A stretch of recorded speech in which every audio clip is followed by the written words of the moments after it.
በዚህ ታላቅ ደብር ዱጋ ሲያስተምሩ የነበሩ ታላቁ የሃይማኖት አርበኛ በጊዜውም ጊዜ ለቤተ ክርስቲያን ጠበቃ ሆነው ቤተ ክርስቲያኗን ሲያገለግሉ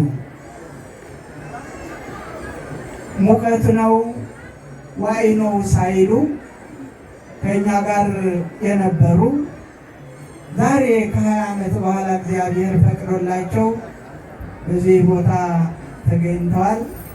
እሳቸውም መልአከ ሳህሉ ማተቤ ይባላሉ።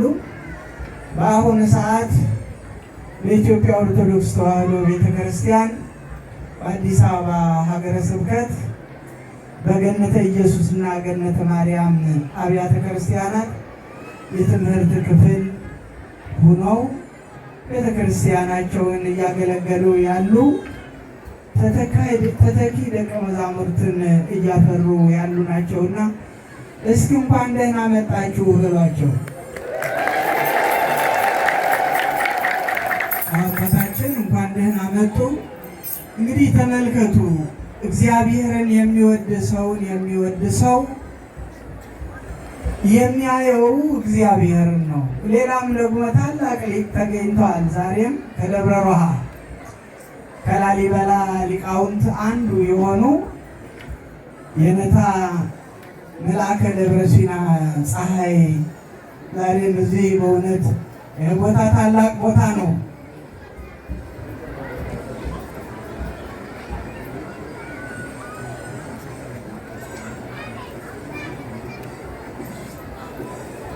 እንኳን የጋራ እንስማማም እንብላ ሲሉት እንብላ የሚል ማህበረሰብ የሚያሸንፍበት ስለሆነ የኮሚቴው የመስተንግዶ ኮሚቴው ባካችሁ ከልውትና ከሎጊያ ከሰመራ የመጣችሁ እንግዶቻችን ጸበል ጸዲቁን ቅመሱልን ነው የሚሏችሁ። መጀመሪያ ግን ለነፍሳችሁ ተመገቡ። እንብላችሁ እንብላ አትብሉ። አንድ ነገር ልንገራችሁ። አብላይ ያለን በላ አውጣኝ ያለ ወጣ አውጣኝ ያለም ወጣ ተኝቶ የተገኘ አሳማ ተበላ። አሁን አውጣኝ ነው የምትሉት ወይስ እንደ አሳማ እንብላ ነው የምትሉት? ምን ነው የምትሉት? አውጣኝ ይሻላችኋል። ባይሻላችሁም ሳይትወዱ በግድ ይሻላችኋል።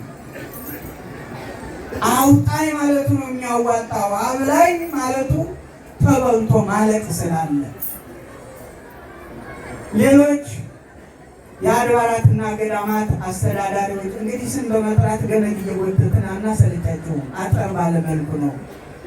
የአድባራትና ገዳማት አስተዳዳሪዎች፣ የደብሩ ሊቃውንተ ቤተ ክርስቲያን፣ የደብሩ ሰበካ ጉባኤ፣ የደብሩ የእድሳት ኮሚቴ፣ የደብሩ የሰንበት ትምህርት ቤት ወጣቶች መዘምራን፣ እንዲሁም ከሩቁም ከቅርቡም እግዚአብሔር ጠርቷችሁ እግዚአብሔር ፈቅዶላችሁ በአውደ ምሕረቱ እንድትቆሙ እግዚአብሔር እንድታመሰግኑ በረከት እንድትቀበሉ የመጣችሁ ምዕመናን፣ ምዕመናት፣ አባቶች፣ እናቶች፣ ወንድሞች፣ እህቶች፣ ሕፃናትም ጭምር እንደምን አደራችሁ? እንደምን ቆያችሁ? እንደምን አላችሁ? እግዚአብሔር ይመስገን ብለን እንድናመሰግነው ለሥጋችን እረፍት የሞት ምሳሌ ከሆነው እንቅልፍን አንቅቶ በምሕረት ክንዱ ዳብሶ ሕይወት ዘርቶ በቅድስናው ስፍራ በአውደ ምሕረቱ ቁመን የቃል ኪዳኑን ታቦት እንድናከብር ሳይሆን እንድንከበርበት በአውደ ምሕረቱ በቤተ መቅደሱ ቁመን ልናስቀድስ ሳይሆን ልንቀደስ የጠራን የአባቶቻችን የቅዱሳን አምላክ የሰራዊት ጌታ እግዚአብሔር ክብር ምስጋና ለእርሱ ይሁን። እንኳን አደረሳችሁ።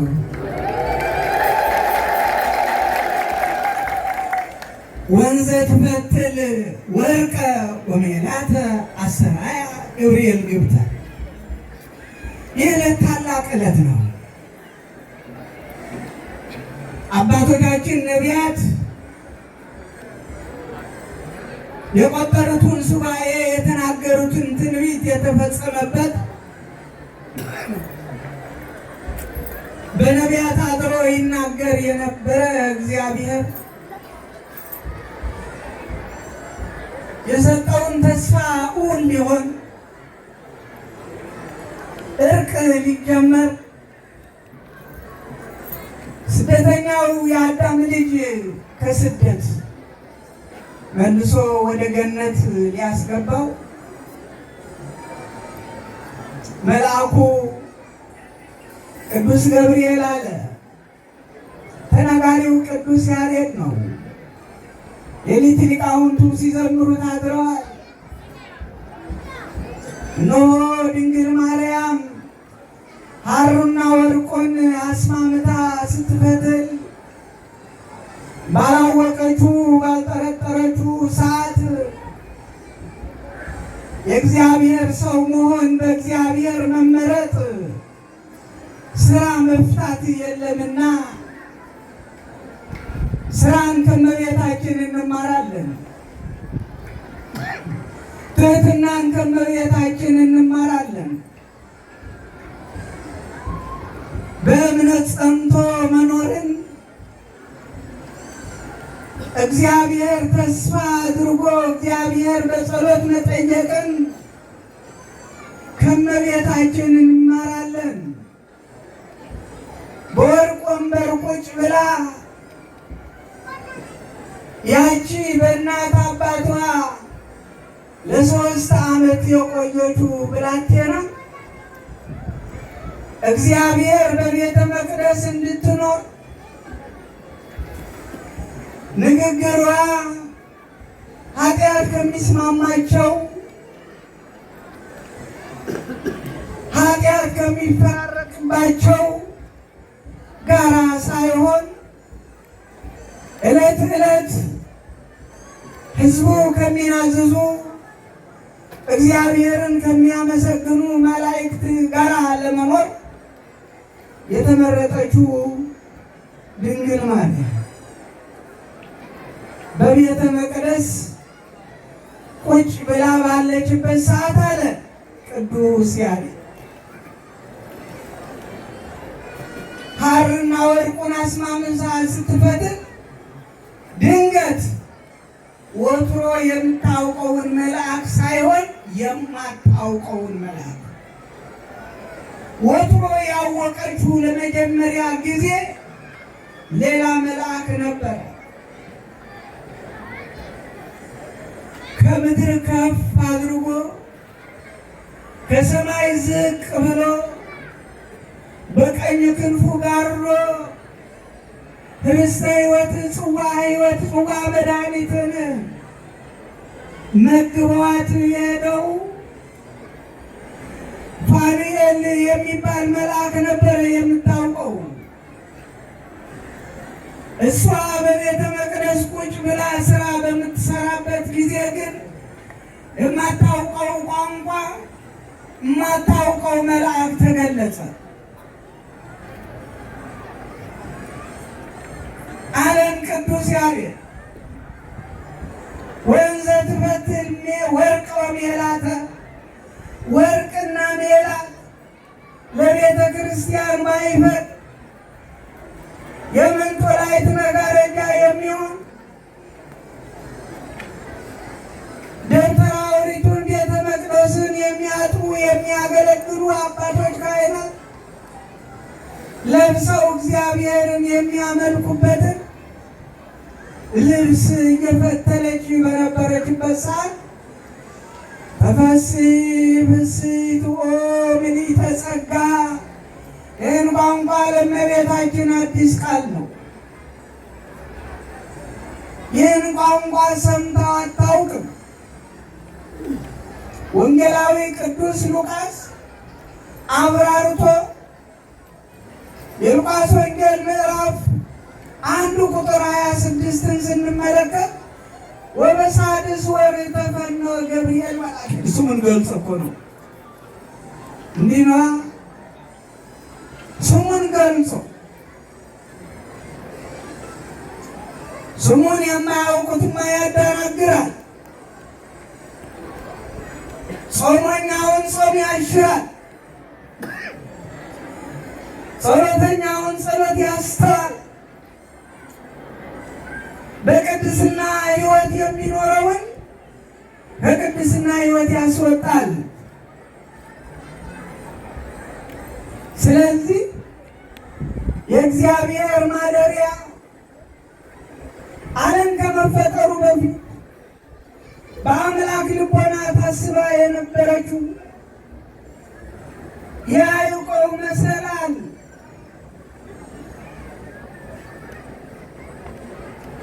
የእግዚአብሔር ዙፋን ቤተ መቅደስ የእግዚአብሔር ማደሪያ እንድትሆን እግዚአብሔር የመረጣትን ድንግል ማርያምን ደስ ያለሽ ሆይ ደስ ይበልሽ ብሎ ሲያናግራት ማይተረከብ ከዘከመ ዝምስራት እንዲህ አይነቱ ቋንቋ ከየት አገኘኸው? እንዴትስ ምድር ያለ ገበሬ ሴት ያለ ወንድ ለመሆኑ ትጸንሳለችን? ክርክሩ ተጀመረ። ክርክሩ የኃጢአት አይደለም።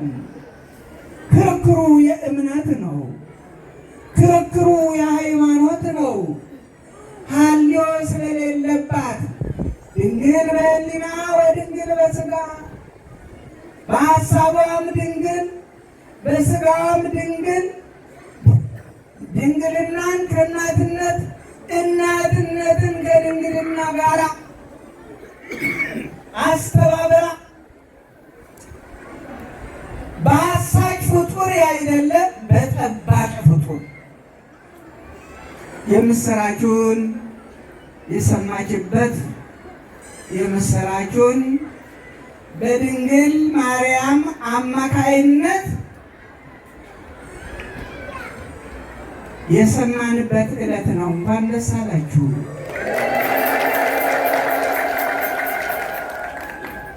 ተፈሳ ወታሴ ወዘመደው ባለመያ በመንፈስ ቅዱስ ቃል ተመርቶ ያለ 5500 ዘመን በአጋንንት እስራት ታስሮ ነፍሱን በሲኦል ሥጋውን በመቃብር ተቆራኝቶ ይኖር የነበረው የአዳም ልጅ ሁሉ ሰምቶት የማያውቅ ደስታ የሰማበት ዕለት ነው። ይህ ዕለት እግዚአብሔር ሊታረቅ ሥራ የጀመረበት ነው። እግዚአብሔር ጋር ልታስታርቅ የምስራች የሰማችበት ነው። ምስራች የተሰማበት ዕለት ነው። ይህ ዕለት ለዚህ ነው ቅዱስ ያሬድ ጠቅለል አድርጎ ወንዘ ትፈትል ወርቀ ወሜላተ አስተርአያ ገብርኤል ግብተ ድንገት ባላወቀችው ባልጠረጠረችው ሰዓት ደስ ያለሽ ሆይ ደስ ይበልሽ ብሎ የምስራቹን የነገራት በሀገራችን ቋንቋ ሰዎች ተጨንቀው ሰዎች ተጠበው ግራ ገብቷቸው ወዳጆቻቸው ክዷቸው አግኝተው አጥተው እነዚህ ሰዎች ሰው የለኝም እግዚአብሔር ትቶኛል እግዚአብሔር ርቆኛል ብለው ተስፋ በቆረጡበት ጊዜ ኢትዮጵያውያን አነጋገር ያውቃሉና የምስራች ሲሏቸው ምንድን ነው የሚሏቸው? ብሎ አታውቁትም። ምስር አይበቅልበትም ሀገሩና ምስር ብሉ ይሏቸዋል። ምስር ታውቁታላችሁ፣ ግን አታውቁትም። ምስር የቅዱሳን ምግብ ነው። ቅዱሳን ቆንጥረው የሚመገቡት የሚሰንቁት ነው። ምስር ሰውን የሚያጠነክር ነው። ቋንቋ ኢትዮጵያውያን ቋንቋቸው ሲናገሩ መርጠው ነው የሚናገሩ። ምን መናገር እንዳለ ወገኖች ዛሬ ግራ ገብቶናል። የምንናገረውን የማናውቅ መንገዳችን ስተናል። ሁላችን ላይ የቅሉ ሆኗል። ነገር ግን ዛሬ ከእመቤታችን እንማራለን። በቤተ መቅደስ ኑሪ በተባለችበት፣ እዚህ ትሆኛለሽ በተባለችበት የሰው ድምፅ ሳይሆን የካህናት ድምፅ ዝማሬውን እንገነሊ ተውዳሴ ድንግሎች ብለው በሚዘምሩበት በሚያመሰግኑበት ቦታ ላይ ድንግል ማርያም እሷ ለእሷ መሆኑን አታውቅም። እሷ የምታውቀው አንድና አንድ ብቻ ነው። እሱም ጸሎት መጸለይን፣ ቅዱሳት መጻሕፍት ማንበብን፣ ከዚያ በኋላ ደግሞ እግዚአብሔር የሚገለገልበትን የሚመሰገንበትን መለያ የሆነውን የክብርን ዕቃ ልብሰ ተክህኖ በዘመኑ ቋንቋ እየፈተለች ለቤተ እግዚአብሔር ታበረክትበት በነበረ ሰዓት ነው። ለስራ ፈት እግዚአብሔር አይገለጽም፣ አይምሰልም። ስራ ለሚፈቱ ከሃይማኖት ወጥተው ወሬን ለሚያቀነባብሩ እግዚአብሔር አይገለጽ። አትታለል፣ አይምሰልም። ከእግዚአብሔር ስትሆን የእግዚአብሔር ድምፅ ትሰማለህ። እግዚአብሔርን ደጅ ስትጠና እግዚአብሔር መልአኩን ይልክልሃል፣ የምስራቹን ያሰማል። ድንግል የምስራቹን ሰማች።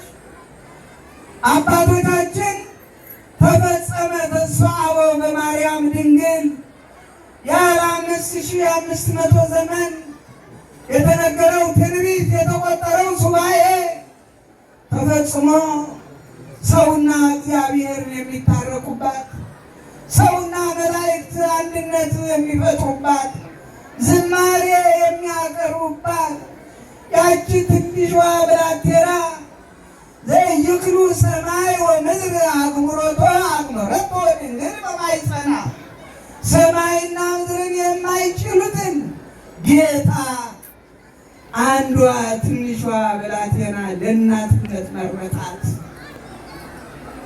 ለመመረጥ ምን እናድርግ?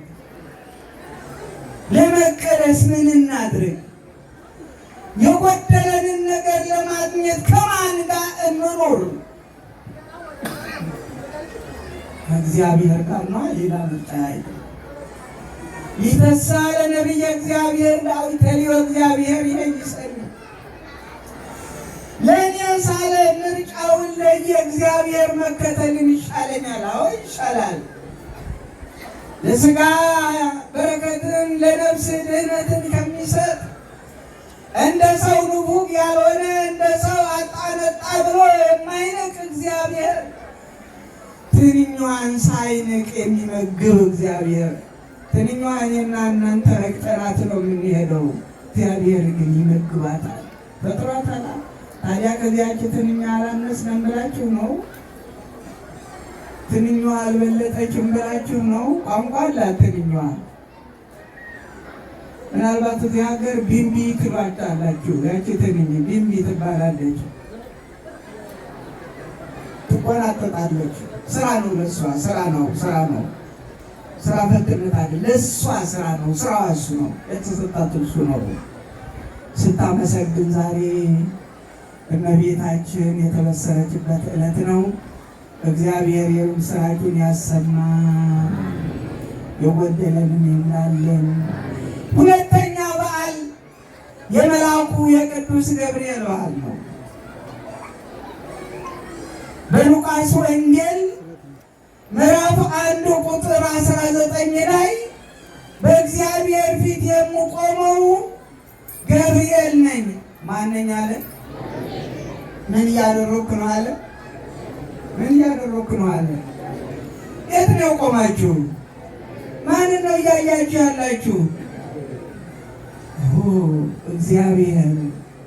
ከእግዚአብሔር ጋር የእግዚአብሔር የምስራች ነጋሪው ቅዱስ ገብርኤል በዓይነ ሕሊና እያየ ነው።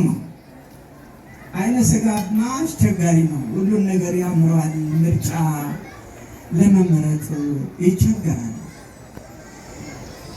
ዛሬ በእግዚአብሔር ፊት የቆመውን በዳንኤል ተብራርቶ የተነገረለትን መልአኩ ቅዱስ ገብርኤል ሦስቱ ወጣቶችን የታደገበት ሦስቱ ወጣቶች በእሳት ጋን ውስጥ በነበልባለ እሳት ውስጥ በሃይማኖታቸው ምክንያት በመጾማቸው መጾምን በመምረጣቸው እስራኤላውያን በመሆናቸው እስራኤል ማለት የእግዚአብሔር ሰው የእግዚአብሔር ወገን ማለት ነው። ወዲያ ማዶ ባህር እንዳትሄድ ራስን እስራኤል ለመሆን ከእግዚአብሔር ጋር እንዲያይቆ መታገል ነው። ስትታገል ኑሮ ይቀየራል፣ ስምህ ይቀየራል፣ የጎደለውን ይሞላልሃል፣ መንገድ ያቃናልሃል፣ ትዳርህ ይባረካል፣ እግዚአብሔር በረከቱን ያድልሃል፣ እግዚአብሔር በረከቱን ይደመር። ሦስቱ ወጣቶች በእምነት ምክንያት ዕብራውያን በመሆናቸው እግዚአብሔርን በማምለካቸው ወጣቶች እናንተን ይመለከታል። አድምጡ። አድመጥ የሚባል እሳት ተዘጋጅቶልሃል። ይበላህ ነው። ካላዳመጥክ ይበላሃል።